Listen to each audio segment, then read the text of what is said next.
Hello, you are watching Set I of the Virtual SG series, City Tour. This itinerary begins and ends at Tourism Court at Orchard Spring Lane and is a combination of coach and walking sections. This is Singapore Tourism Board's idea of a city tour with a coach ride through Orchard Road, Marina Centre, Collyer Quay, and Chinatown. A total of 3 stops have been provided for, covering Merlion Park, Thian Hock Keng Temple, and Faber Peak. As the theme is very general, the contents of the tour will focus on general facts and orientation about Singapore City, sufficient to give the viewer a taste of the country.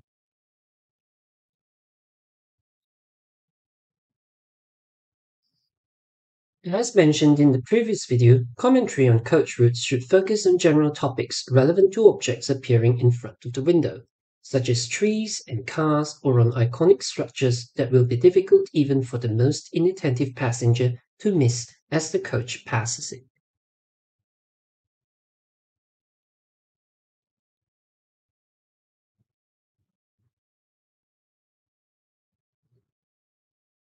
We begin by turning onto Cascaden Road and then Tomlinson Road. From here, the bus makes a right onto Tanglin Road and Orchard Road.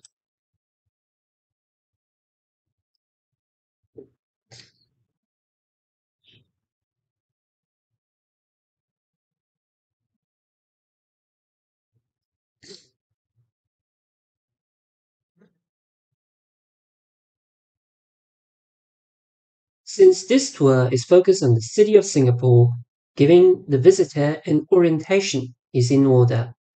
The city centre of Singapore is located in the southern part of the island of Singapore.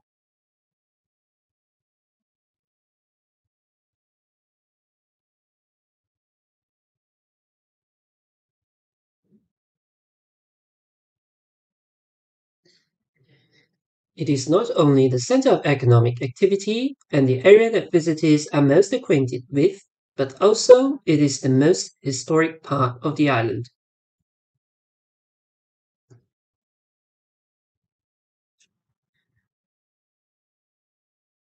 Here we start at the northern fringe of the city limits, which was and is still one of the most well-to-do residential districts in Singapore.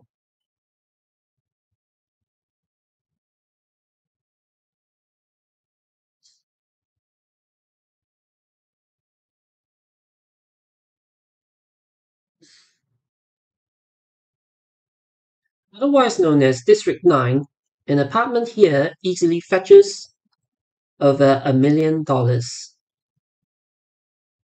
Take a good look at each of them and see if there is one you like.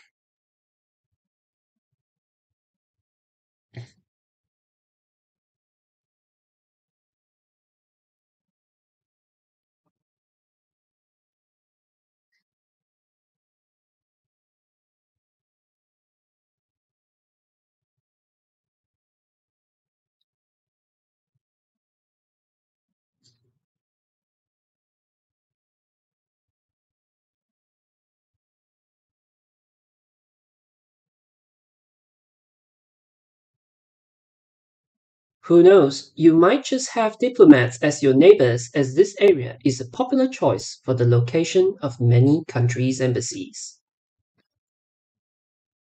These countries include Australia, Britain, United States, Myanmar, and coming up, Thailand.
Amidst the two are also hotels and shopping centres, the majority of which are concentrated on the main thoroughfare of the district, Orchard Road.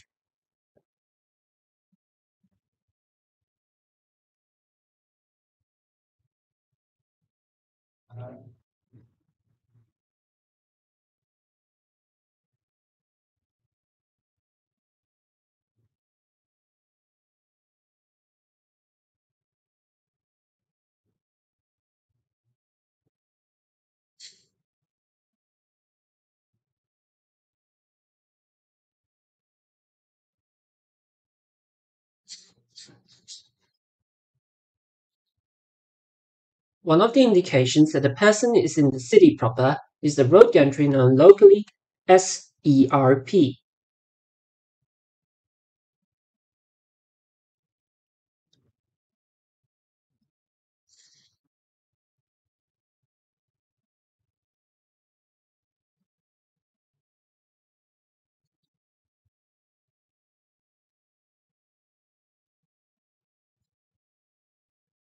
Electronic road pricing gantries may be found at roads leading into the city centre. These gantries impose on vehicles passing under them a congestion charge, the purpose of which is to reduce traffic congestion in the city.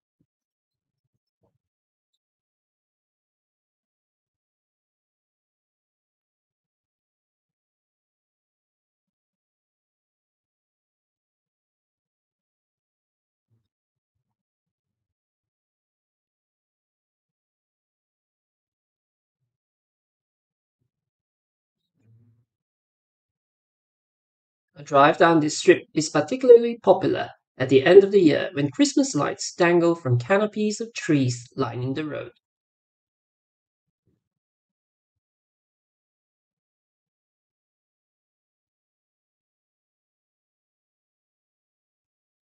This is also an ideal place to shop for gifts, with Neon City being a popular mall pandering to the needs of everyone in the family.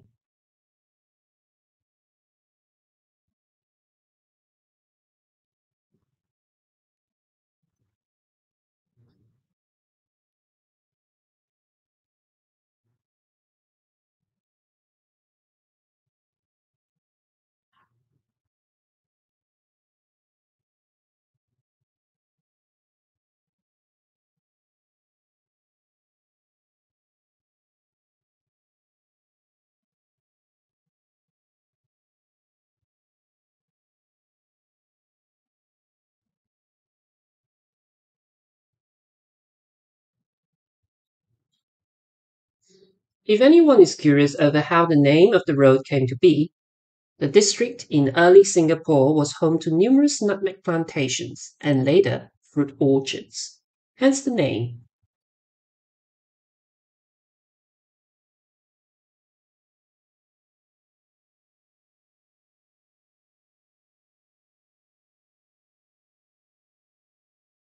Today, their legacy lives on not just in the name of the road, but also the character of the city. The prevalence of trees and flora all over the city, including this road, is a 60-year-old project in the transformation of a garden city into a city in nature.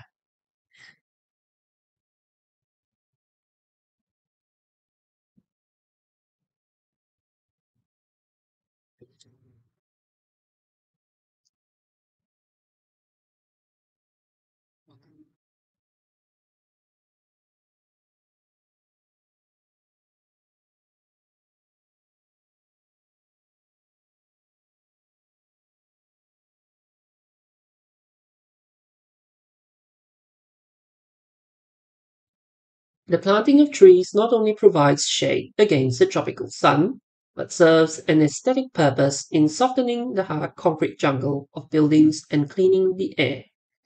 So much so that wildlife such as hornbill, otters, and jungle fowl have returned as residents.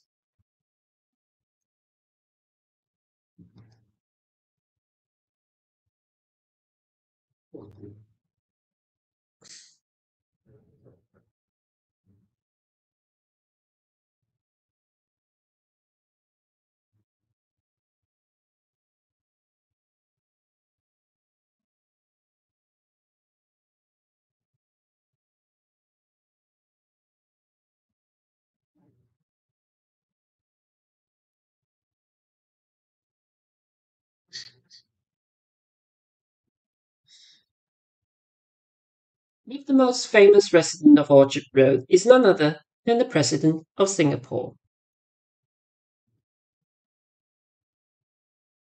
Her official residence is just behind a patch of large rain trees in a compound known as the Istana Negara, which marks the end of Orchard Road and the beginning of Basah Road.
Here, shopping malls give way to educational institutions such as the School of the Arts and Singapore Management University.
This area has traditionally been an educational district since its establishment under the Raffles Town Plan.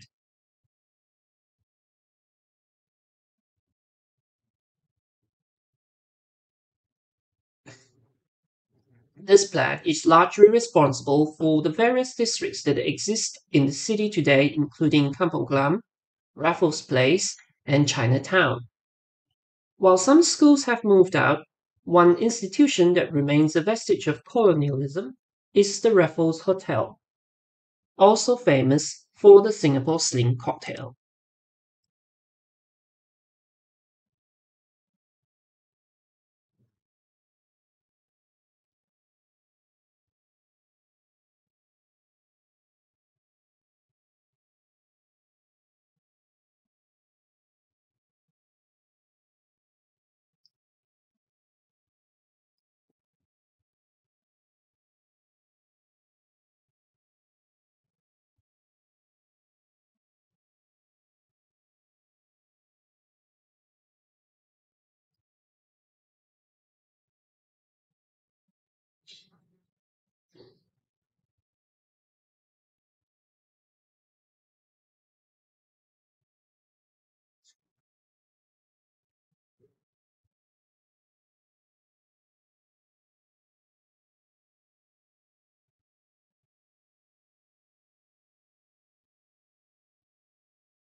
After Nickel Highway, a left turn leads the group into Temasek Boulevard and Temasek Avenue.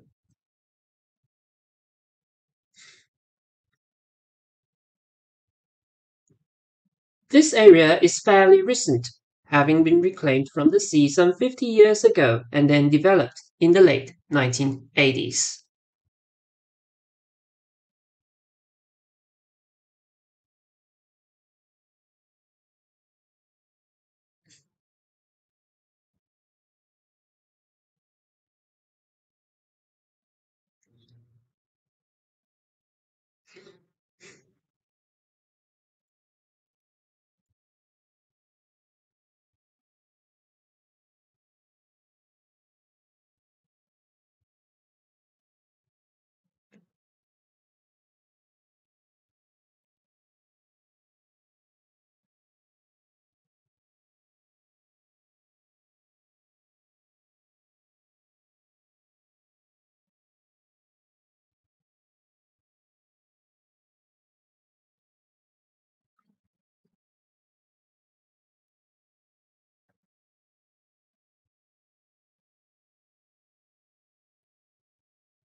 The Suntec City complex of 6 buildings is immediately recognizable by its convention center and water fountain, both of which were the largest of its kind in the region.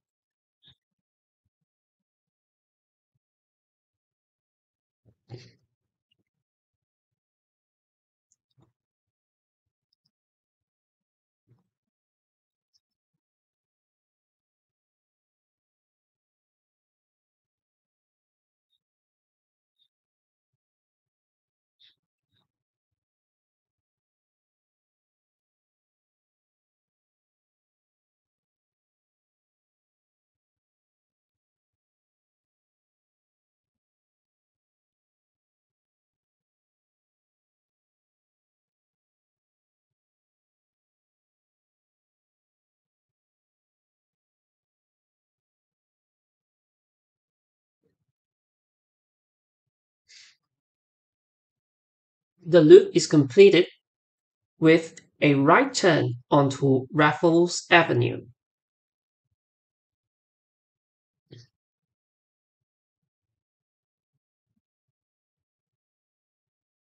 An unmissable icon is the Singapore Flyer Ferris wheel.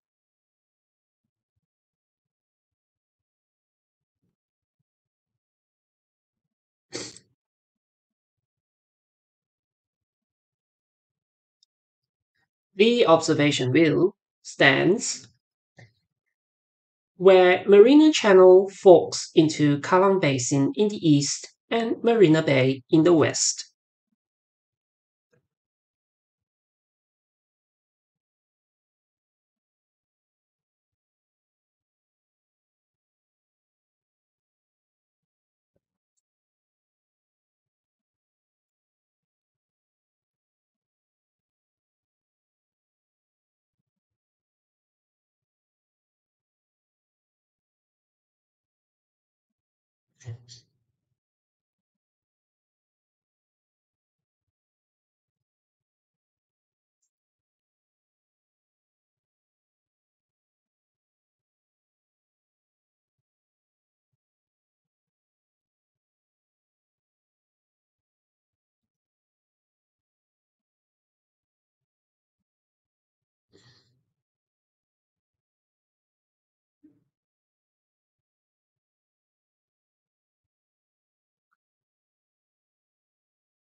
The National Performing Arts Theatres, Esplanade Theatres on the Bay, refer to Marina Bay.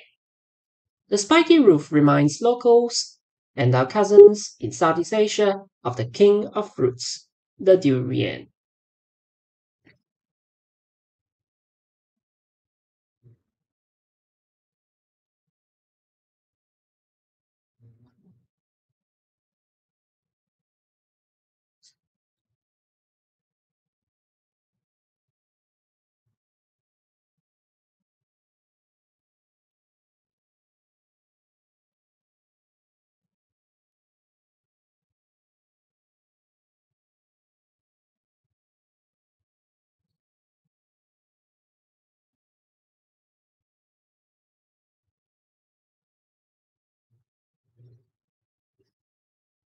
Just like the fruit, performances in the theatres are a love-hate affair depending on one's taste buds.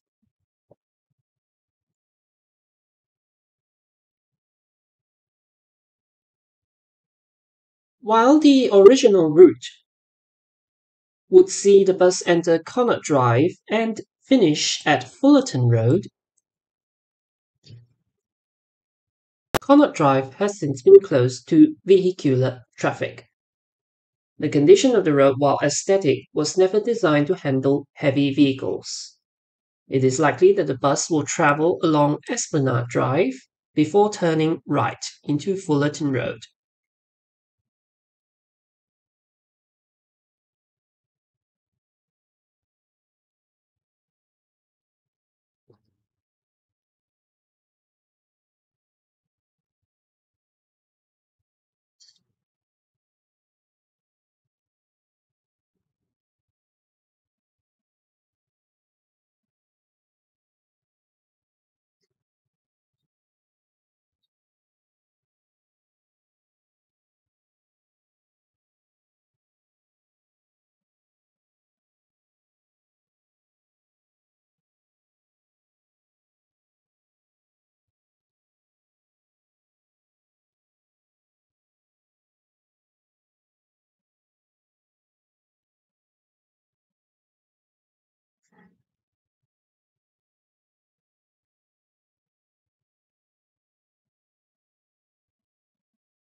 The highlight of Merlion Park is also its namesake and tourist icon of Singapore, the mythical Merlion. This half-lion, half-fish creature was popularized by the Singapore Tourism Board in 1972 through the casting of an 8.6-meter tall water-spouting statue.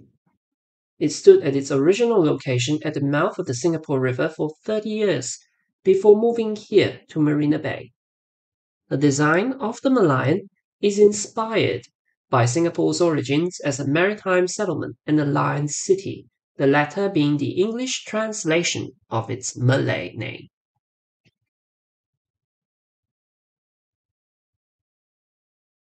Here at Merlion Park, both the Merlion and visitors may take in one frame of view all the most important icons of Singapore in the 21st century.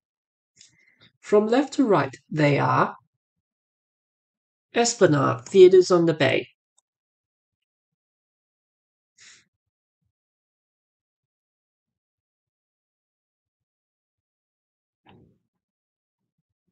Floating Platform, Singapore Flyer, Marina Bay Sands,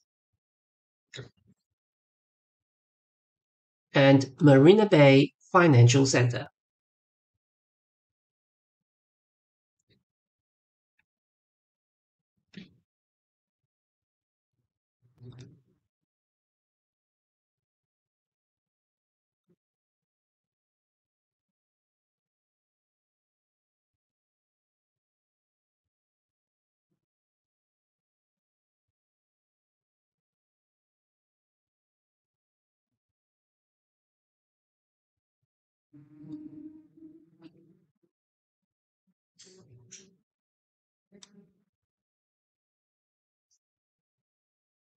Since its founding in the 19th century as a trading port, the city has transformed beyond being a transshipment colony of the British Empire. From an From a manufacturing hub of multinational corporations in the 20th century, the city diversified further into services, including performing arts, tourism, casino gaming, and banking. Close to 70% of economic activity is produced by services, with the major trading partners being China, Malaysia, and the United States.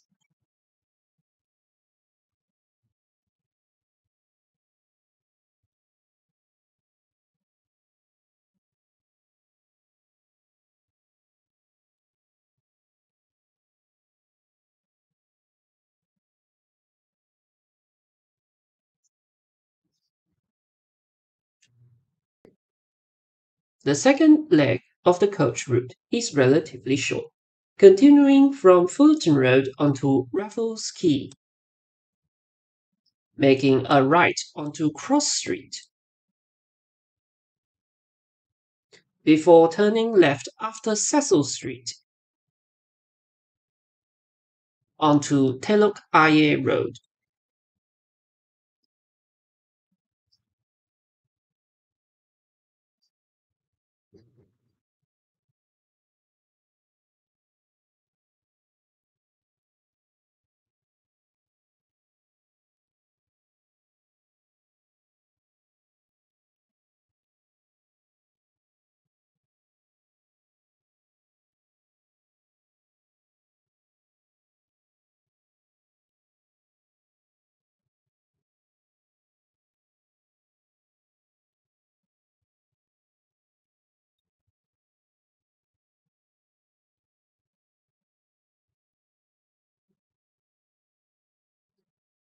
Some landmarks the bus will pass include David Gerstein's Momentum art installation,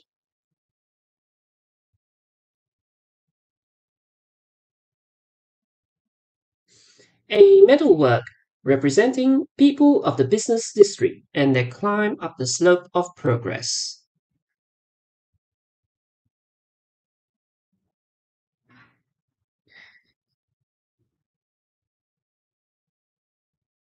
and the cast iron building known as La Basah.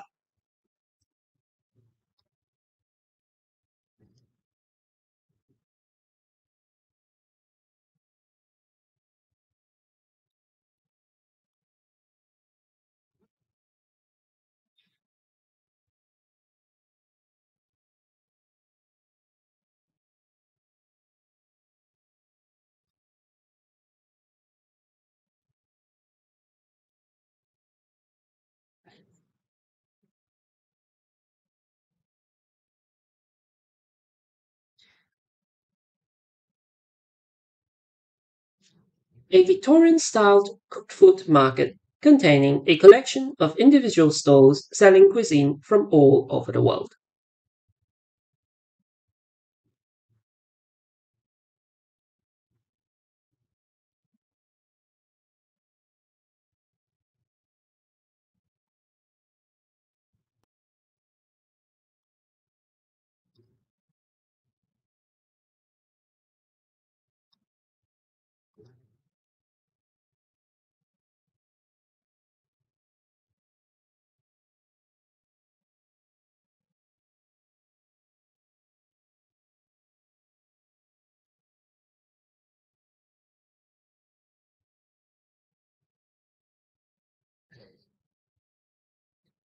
As the bus turns into Telok Ayer Street, it travels on what would have been the original shoreline of the island in 1821.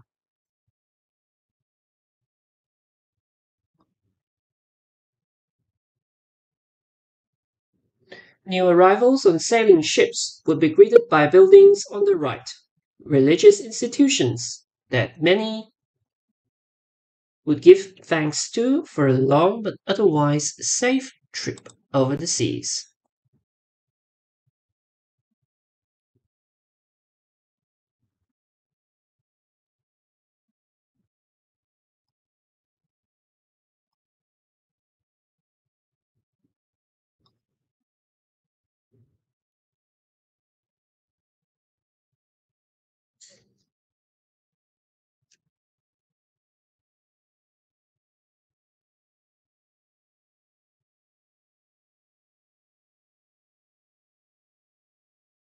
This Chinese temple, whose name translates into the Palace of Heavenly Fortune, Tian Hock Keng, was completed in 1839 with donations from the community.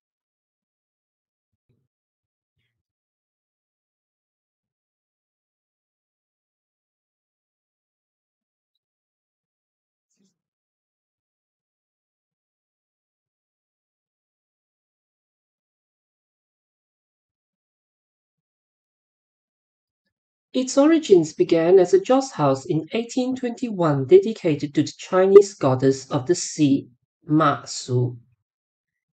The architecture of the temple takes its cue from Fujian province in southern China, which also happens to be the source of Singapore's first immigrants immediately after its founding in 1819. Typically, materials used in the construction will be predominantly of stone and wood. It is common that temples such as these are built without the use of a single nail due to its taboo association with nail in the coffin.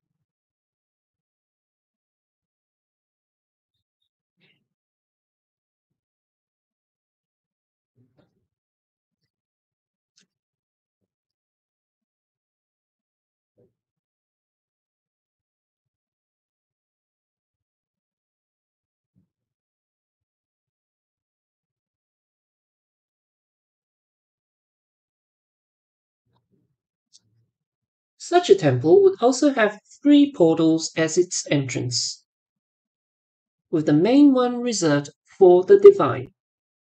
The side doors also have a raised footing,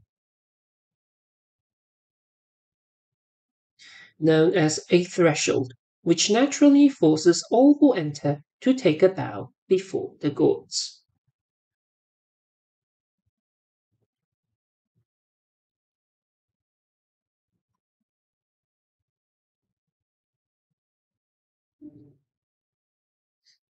Traditionally, while the temple was built to worship the gods, it also served a functional purpose in the community to newly arrived immigrants. The premises give immigrants some familiarity with their homeland, providing all with a source of information about news from their hometown, job opportunities, events, and tips to settle in the new place.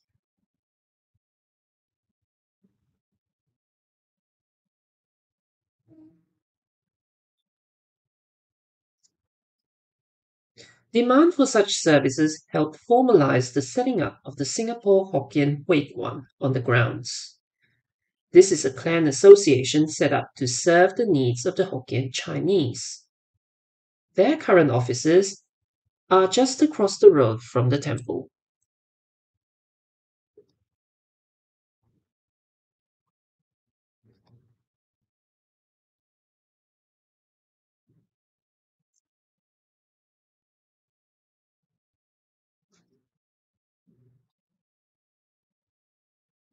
After the entrance is a large courtyard with a clear view of the sky.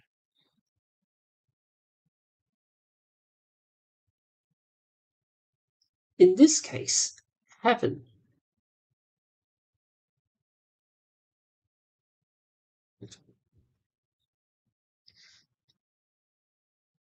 Worshippers often announce their arrival by facing skywards with lighted incense. The main building, the largest in the temple, houses the main goddess Ma Su, while the lesser gods such as Guan Yin, Kongzi are located in smaller structures along the periphery.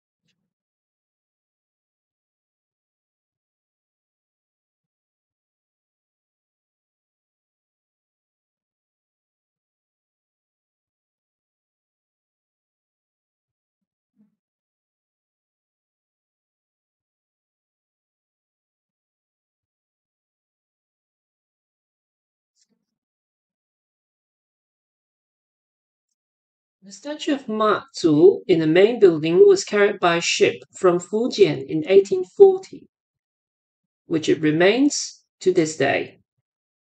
Taoism is the religion practiced here with the co-opting of Confucianism and Buddhism principles. While the goal of Buddhists is to reduce suffering, the goal of Taoists is to find balance in life.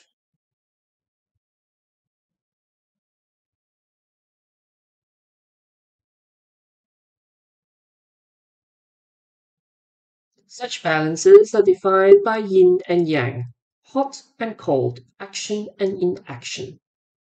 Taoists achieve this by following the way of harmony.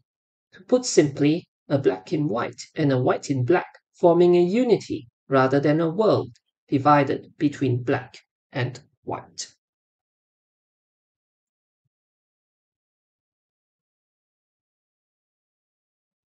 The final leg takes passengers from Telok Ayer to Mt Faber via Cross Street, Southbridge Road, New Road,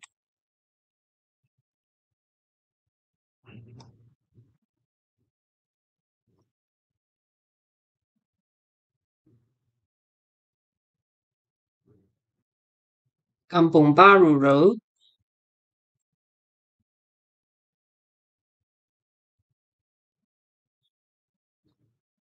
and Mount Faber Road.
While driving through Amoy Street, one cannot help but notice the low-rise buildings that stick out like a sore thumb in this area of glass and aluminium-clad skyscrapers.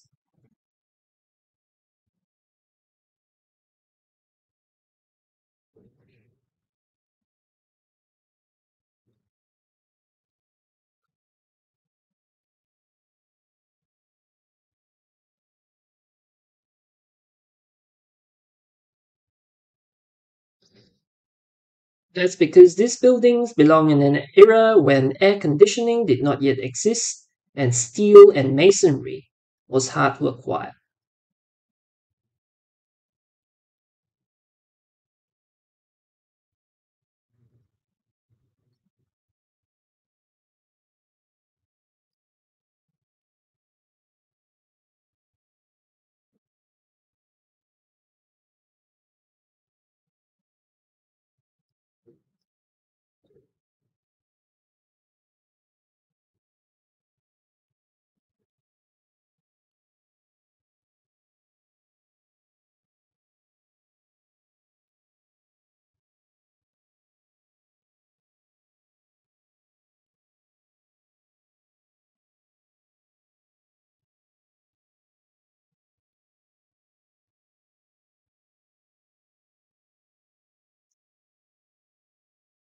They exist today thanks to the efforts of the Urban Redevelopment Authority, who undertook the task of conserving and restoring many of these shophouses in the historic parts of the city, from warehouses and cottage factories into commercial and retail options.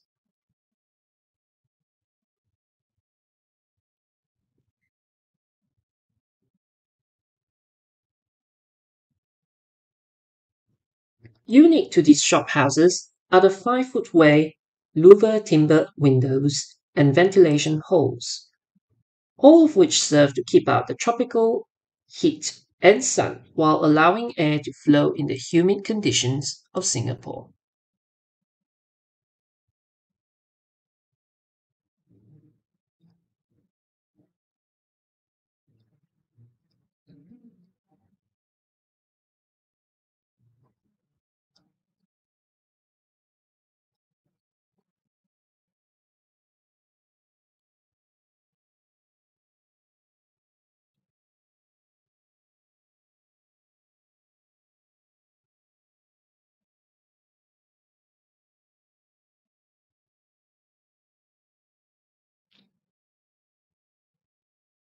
Chinatown is another place where many shophouses can be found, again amidst religious institutions.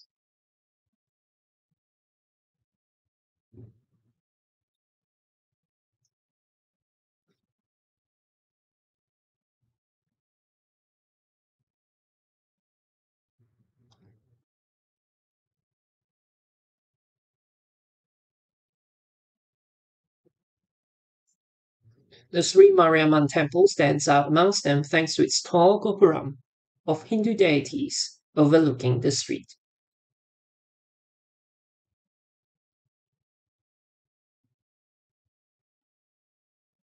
Further down the same road, the Buddha Tooth Relic Temple is another standout.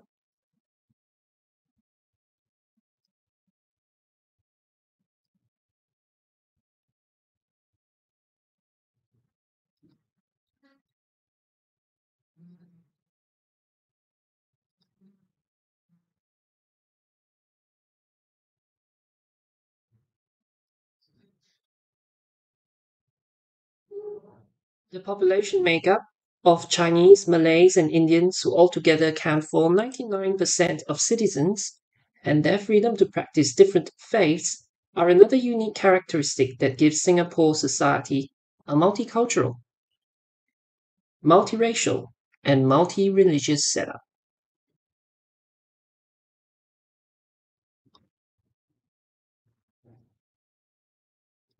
About 80% of citizens live harmoniously in social housing blocks such as the ones on the right, known as HDB flats.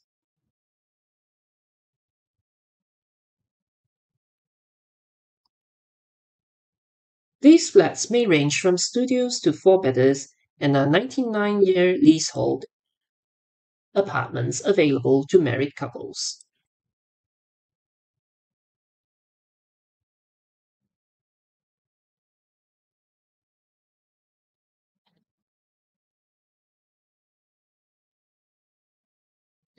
In recent times, there has been controversy over the concept of social housing, as some of these apartments have fetched over $1 million on the resale market, pricing them out of the reach of many new families and the less well off.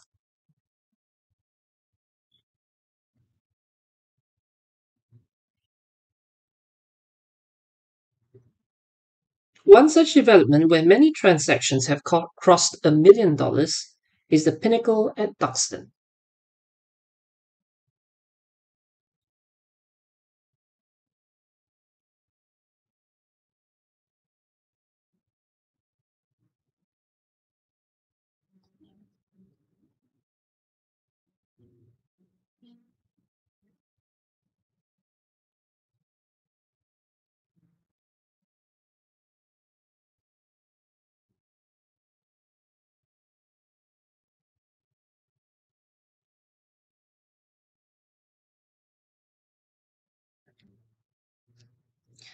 The 7 block development is the world's tallest housing development at 50 stories, with blocks linked together by a sky bridge at mid-roof and roof level.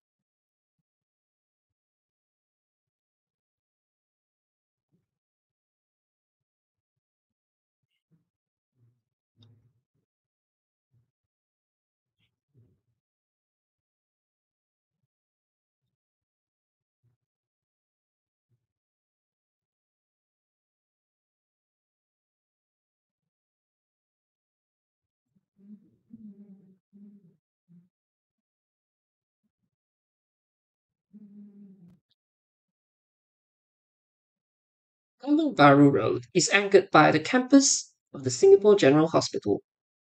As a nation, Singapore has one of the highest healthcare standards in the world, in turn giving Singaporeans one of the world's highest life expectancies.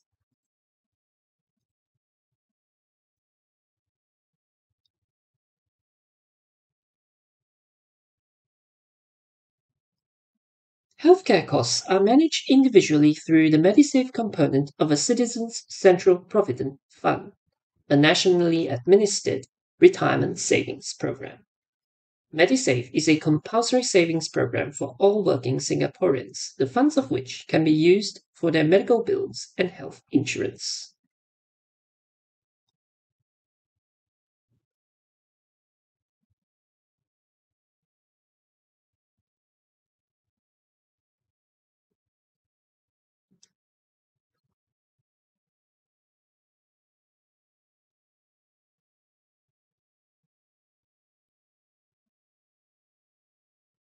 10 public hospitals provide acute inpatient and specialist outpatient services to 75% of Singaporeans. The restructuring of hospitals in the 1990s into three government-owned corporations have helped improve efficiencies in dispensary of services and control costs. The country also has a large private healthcare sector, catering to medical tourists from around the region and those who do not wish to wait their turn under the public healthcare system.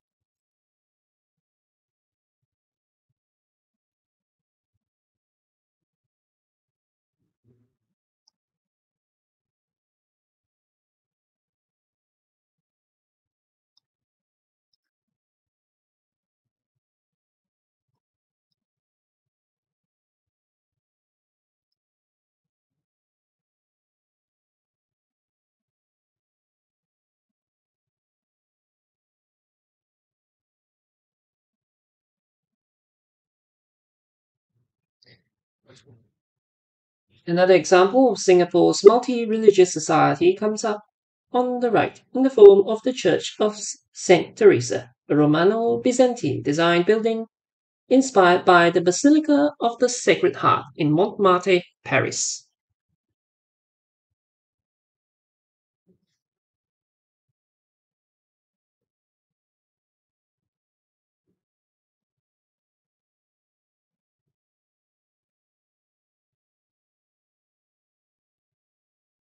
Can you guess the height of the two buildings on the left?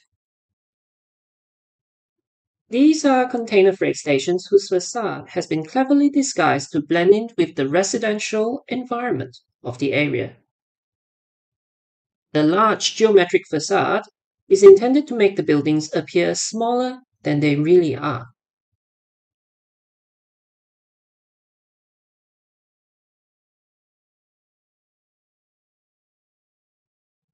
Compare them to the HDB block on the right.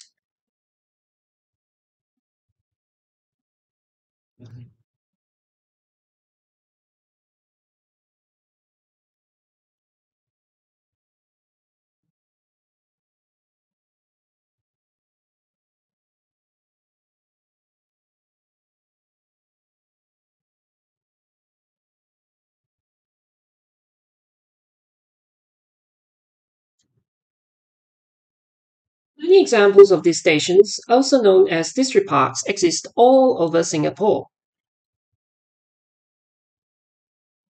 They support the outside scale of Singapore's port operations in terms of container shipping and air cargo volume.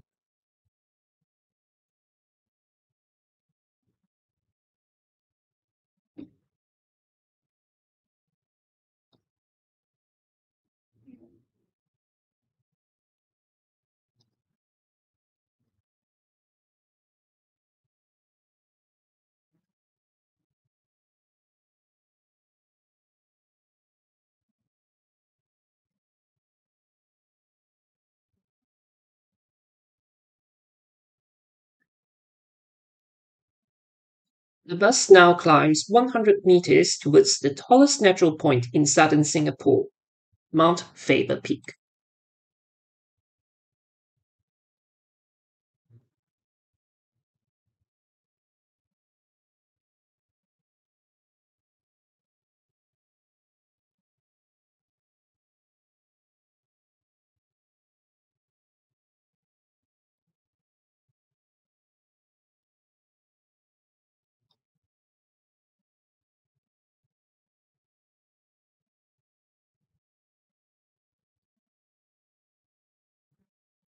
This is a popular road for hikers, runners, and cyclists looking for a weekend challenge.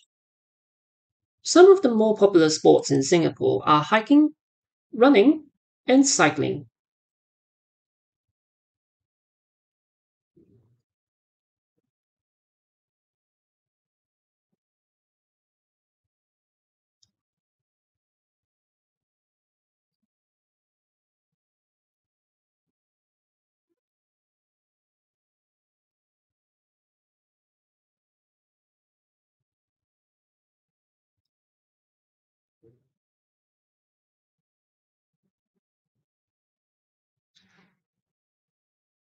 Singaporeans can often be seen doing this in groups, covering the entire island, facilitated by the country's extensive park connector network.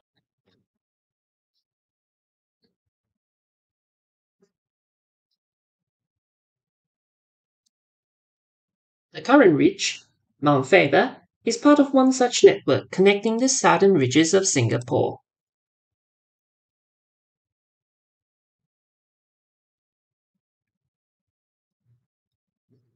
Mount Faber is also one of the access points to Singapore's resort island of Sentosa via cable car.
Faber Point, at 106 meters high, offers a panoramic view of southern Singapore.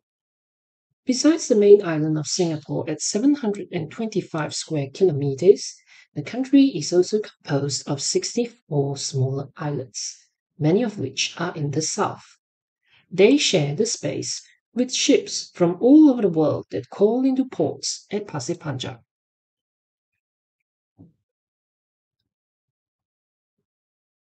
Despite being a known oil producing country, many of the country's offshore islands are oil refineries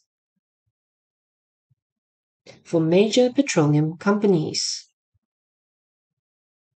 The country contributes over 1.5% of the world's total oil refining production capacity.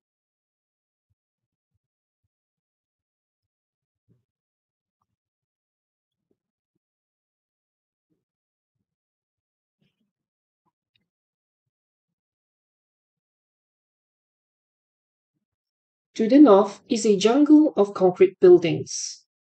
This little island is home to nearly 6 million people and is one of the more densely populated in the world.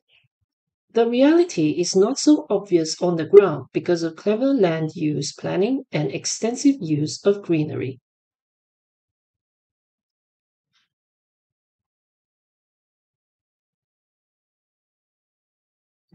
The first tree planted in the country's first ever tree planting day happened here at this summit in 1971.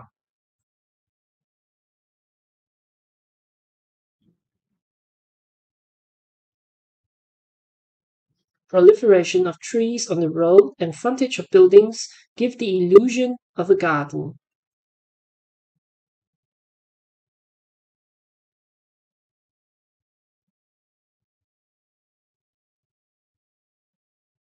More recently, planners and architects have started incorporating these elements above ground level in the form of sky gardens and vertical plant walls.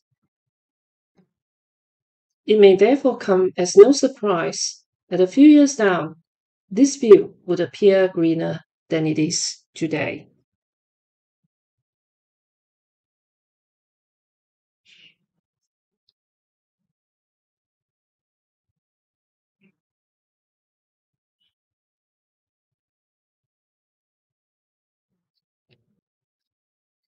The city of Singapore is a dynamic place of diverse people and offering. Despite its compact size, one finds icons of home, work, play, nature, faith, and more. Through this short introduction, a brief and concise understanding of this island, nation, and its residents is achieved.